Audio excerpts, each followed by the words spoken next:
Jede se do Rakouska. Z Cupry mi přišel e-mail, jestli nechci s jejich rychlejma autama na Red Bull Ring.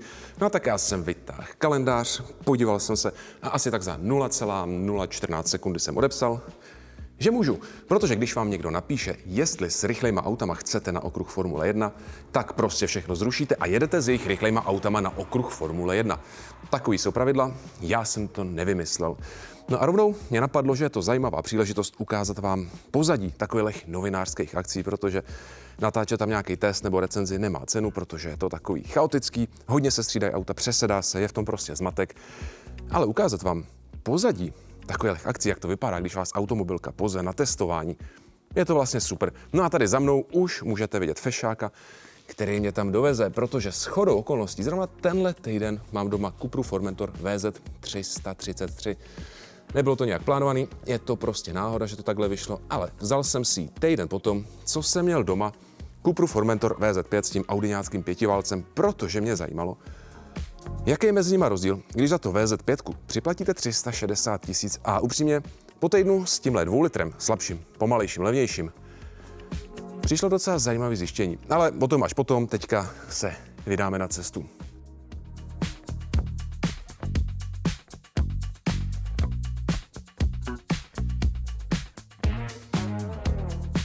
Cesta nebyla krom jedné, no dobře, 2 nutných zastávkách ničím zajímavá. Ke konci ale počasí začalo řádit tak, až hrozilo, že bude celá zbytečná. Ale aspoň jsem se mohl vyspat na hradě, že jo? Tak jsme na Red Bull Ringu, kdyby to nebylo jasný. A 2 pozitivní zprávy. Ta první, spal jsem na hradě a nestrašilo. A ta druhá, počasí se umoudřilo, takže si zajezdíme, protože včera bylo té vody tolik, že to vypadalo, že nás na okruh ani nepustí. A naštěstí je to v suchu.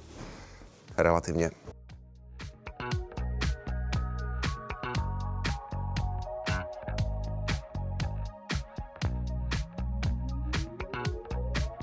Tak samozřejmě, co by to bylo za novinářskou akci bez cateringu, který už se někde tamhle vzadu chystá. Zatím tady máme připravený takový drobný svačinky uvnitř boxu, což je hezký, protože to jsou ty místa, kde se většinou schovávají ty rychlé auta, na který koukáte v telce. Nám připravil něco dobrýho. Samozřejmě je tady nekonečný příděl Red Bullu, což mě úplně k prdu, protože já tyhle věci nepiju, ale máme tady vystavenou elektrickou formuli, novou Cupru Raval a taky TCR-kovej Leon, ve kterým se nesvezu, protože vybrali z každé skupiny jednoho a shodou okolností jsem to nebyl já. Tak pojďme radši na věci, kterýma se svezem, plus jednu specialitu. Red Bull Ring je teda, samozřejmě to asi všichni budete vědět, domácí trať Limonád a je to jedna z nejkratších v celém šampionátu F1. Má jenom něco přes 4 km, 10 zatáček, což není tolik, ale je tady pořádný převýšení, je to skoro 80 metrů a vznikl na místě původního Österreichringu, který tady byl od roku 69 a ve své době to byl jeden z nejrychlejších okruhů na světě. Což 60 a nejrychlejší nejde úplně dohromady, takže tady bylo obrovské množství nehod. Takže ho relativně brzo přestavili, potom se přejmenoval na A1 Ring a od roku 1997 do roku 2003 se tady jezdila taková ta zlatá éra F1. Postupně to odešlo, pak ho teda koupil Red Bull, přestavili ho na dnes už známý Red Bull Ring a dneska se tady jezdí, jestli se nepletu, 12. rokem, když tak mě někdo opravte, kdo se ve formulích vyznáte trošičku víc než já, protože se přiznám, že v posledních letech to úplně nestíhám sledovat. Nicméně tady za mnou už je vidět místní line-up aut, který nás tady čekají. Jsou to teda VZ-kový Cupry, Formentor a Leon. VZ, kdyby někdo nevěděl, tak znamená Veloz, což je španělsky rychlost.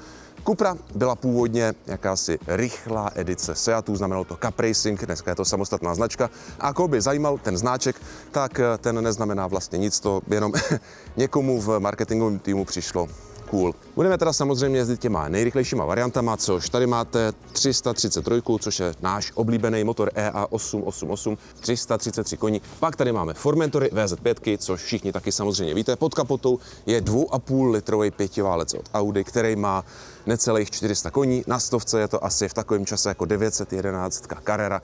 A vzadu to má Torx Splitter diferenciál, což znamená, že vzadu máte sadu spojek, který umějí přerozdělovat krouťák zleva doprava.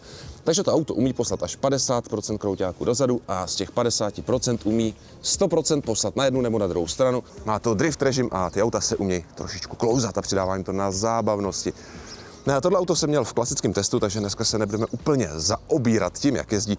Spíš se podíváme na to, kolik srandy vám to může přinést a taky na to samozřejmě, když už jsme na okruhu, jak to funguje na okruhu, protože to jsem při svý týdenní zápůjčce klasický nevyzkoušel. No ale pozor, ještě jedna věc, na některých autech si můžete všimnout tady takovýhle nálepčičky a k tomu si taky povíme něco za chviličku, protože Cupra zavádí ještě jednu novinku a věřím, že se vám to bude líbit. Nicméně, teďka jdeme na briefing a pak už nás teda snad konečně pustí za volant.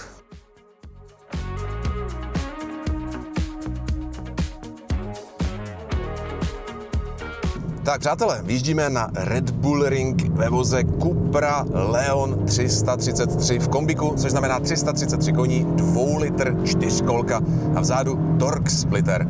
Na Red Bull Ring teda, jak jsme si říkali, je to okruh Formule 1, který má nějaký 4,3 km a 10 zatáček, což tedy rozhodně není moc, ale on bojuje na srdíčko spíš převýšením, protože to tady dosahuje nějakých necelých 80 metrů a největší klesání je tady 12%, takže to je opravdu pořádná bobovka.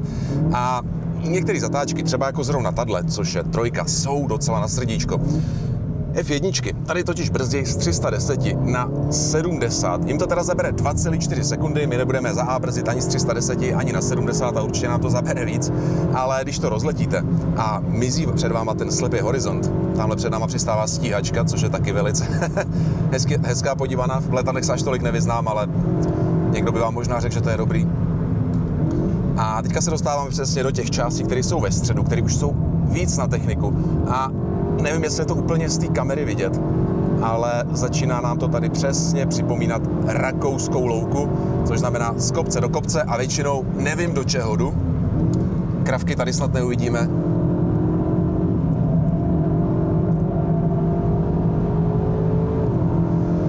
A řeknu vám na rovinu, že Leon VZ333 není úplně vyloženě okruhový auto, tak jsme dojeli před náma švýcarskou skupinku influencerů, kteří jsou úplně fantastický na focení sebe. Ale zpátky k autu. Není tohle asi úplně okruhový setup, to auto je pořád cítit, že cílí hlavně na každodenní použitelnost, takže ten podvozek, i přesto, že jsme teďka v tom nejostřejším režimu, pořád působí dostatečně podajně, což třeba na okresce by bylo super, ale tady na okruhu je to možná zbytečně měkký, ale hele, zase vám to nikdo neprodává jako vyloženě okruhový náčiní. Takže dobrý. Je to přesně takovýto auto, který si koupíte na každý den. Má to 4kolku, má to obrovský kufr, umí to jezdit za 8 a má to spolehlivý motor.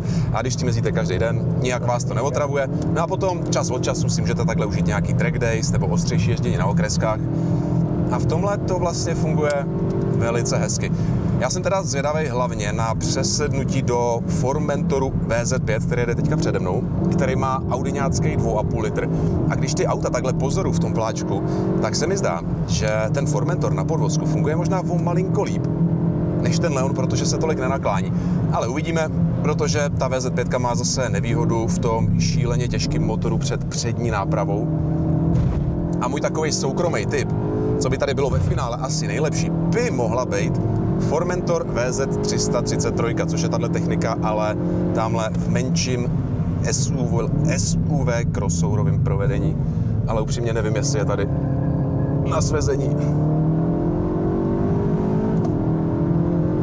Jo, tak ještě když jsme teda v režimu Performance, tak auto řadí samo. Zkusíme režim Cupra, jestli nás nechá v rychlosti.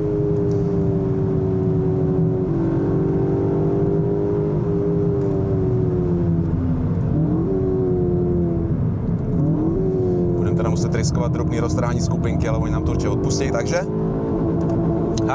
zůstane v omezovači, takže jo, už i tyhle koncernový 2 litry umějí zůstat v rychlosti, což je pro spoustu lidí jistě dobrá zpráva. Fajn na brzdách je to auto.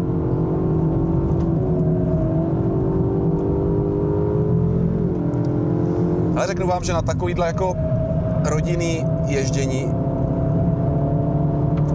je to vlastně opravdu fajn. A ten okruh jako takovej je fakt hezký.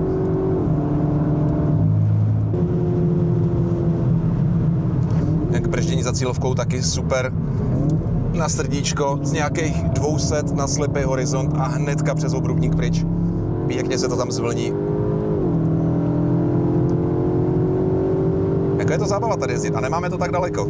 Za 4,5 hodinky jste tady z Prahy. Tak si udělejte někdy vejlet.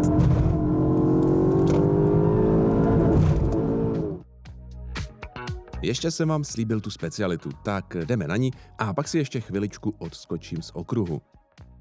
Hele, tady máme jednu takovou chuťovku, na kterou asi teda úplně nedosáhnete, ne, že byste na ní neměli, ale museli byste být zatraceně rychlí, protože tenhle Formentor od Aptu má, jak je napsaný na bůčku, 635 koní.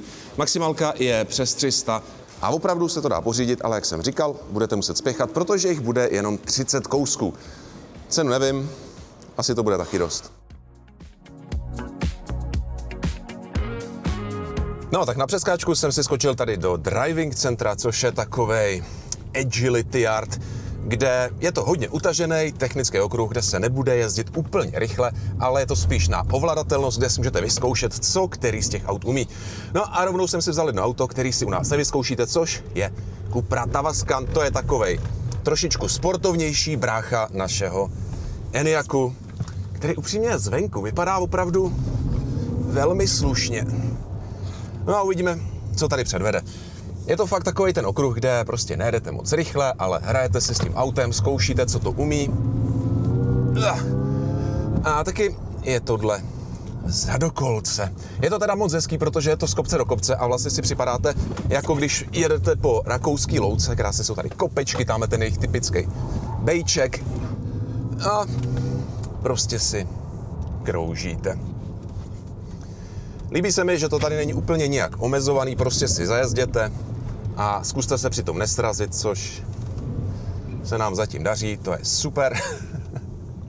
No jinak teda Tavascan je tady za dokolce, můžete si tady vypnout ESC, můžete si zapnout režim Cupra, který vám toho výkonu dá nejvíc, ale samozřejmě pořád vám to trošičku pleská přes prsty, abyste nevedli nic velkého, ale hele jo, trošičku nějaký přehozíček, ale jo, zvládne to. Tady je vlastně takový největší tajemství, jak z toho ven nesmíte úplně moc kontrolovat, protože jakmile toho kontra dáte moc, tak auto najednou, pozor, problém, a jede. Ale při takový tý svižnější jízdě je to vlastně docela příjemný a hezky to poslouchá. Nejsem úplně OK s brzdama, protože ty se za každou cenu snaží vždycky nejdřív rekuperovat a až potom brzděj, takže jestli chcete, aby něco tohle přes 2 tuny těžký auto dělalo, co se týče decelerace, tak na to prostě musíte skočit jako na rage. Skoro bych řekl až nepřirozeně. Ale jo, pak se to umí docela rozhýbat. Upřímně, není to přece jenom vyloženě sportovní model. Jak říkám, je to prostě brácha Enyaqu a v tomhle je to vlastně docela příjemný. Jinak, jestli se ptáte, proč si tohle u nás zatím koupit nemůžeme, zatímco všechny tyhle větší auta na MEB už jo, tak je to kvůli tomu, že se automobilka snaží vyjednat lepší cenu, protože tohle auto by v současné době stálo něco kolem 2 milionů, což v konkurenci trhu asi nedává úplně smysl. A upřímně, tenhle, tak teď se mi to povedlo, i to se stane, jsem jenom člověk.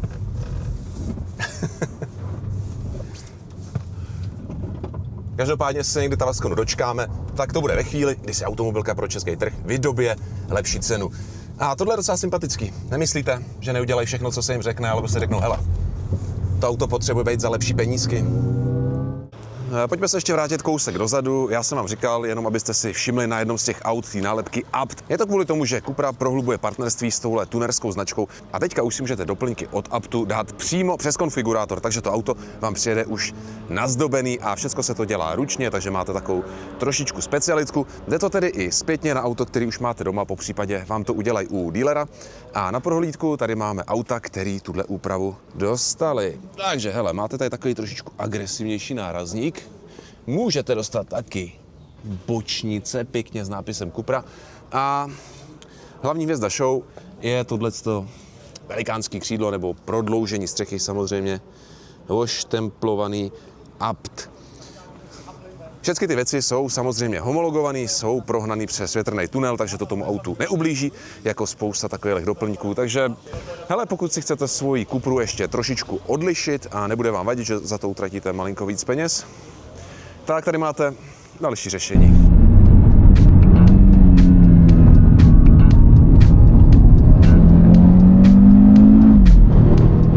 Druhou část okruhového programu jsem trávil za volantem Formentoru VZ5 a vlastně se mi potvrdilo, co už jsem věděl. Audiňácký pětiválec není takovou legendou náhodou. Ten motor je fenomenální.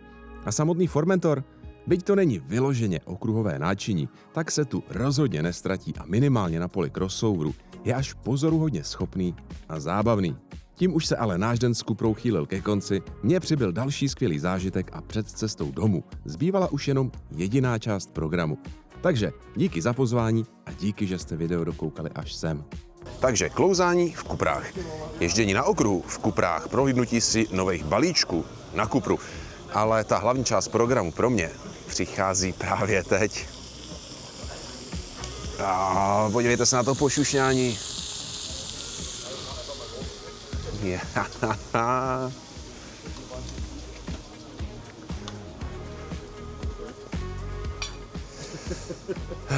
Kdo mě zná, tak ví, že strašně rád žeru, takže já se jdu do toho pustit.